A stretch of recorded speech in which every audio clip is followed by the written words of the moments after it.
may konting katahimikan at mapayapa ang buhay ng Pilipino.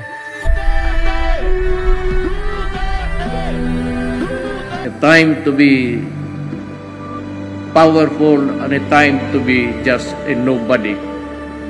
I used to describe the brightest star there was mine, shining brightly.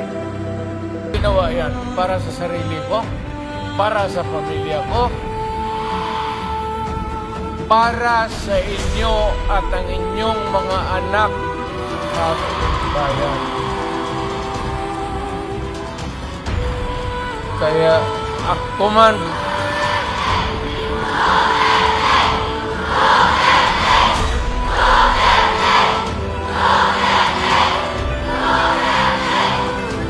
swerte ko sa buhay, okay lang, tatanggapin ko yan. Wala tayong magawa eh. Hulihin tayo, ikulong tayo.